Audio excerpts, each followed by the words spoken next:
All right. So yeah, hi guys. The update for today is I did one sectional from Taxil Accelerate, which is combining of QA and LRDI.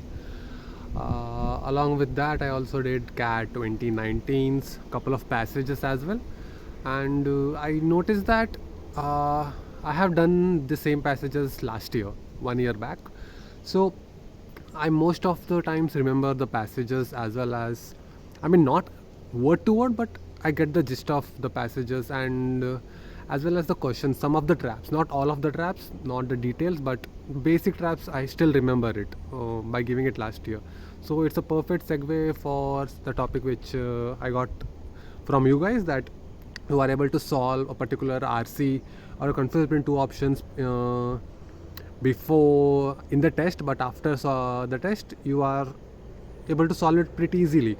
Or the same goes for DILR. While in the set, while in the exam, in the set during the test scenario, you are not able to solve it, but once the test is done, you are easily able to solve it.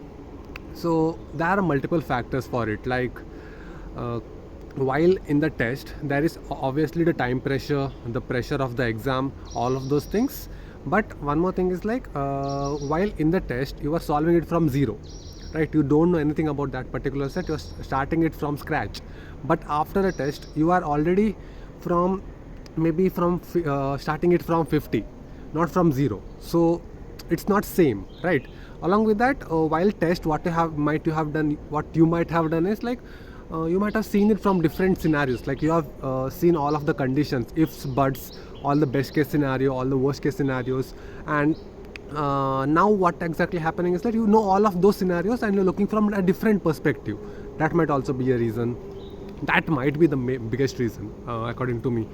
Along with that, there might also be certain things like you didn't read the particular set or the RC properly, like you missed certain aspects over there, and while doing it once again you read it and you noticed that particular pointer or the breaking point of that particular RC or that set, and now you're able to solve it. This happens in all the three sections.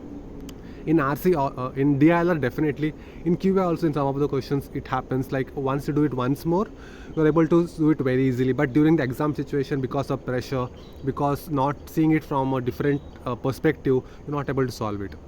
So what you can do over here is mark it for review, go to some other question, solve those questions, and if you have time, come back to this question. Chances are if you skip it and come back to it later, you are able to solve it. The chances of doing right once you have skipped it and come to it after some brief amount of time is that, what am I saying, the chances are you will get it right after, if you skip it for the time being and come back to it later.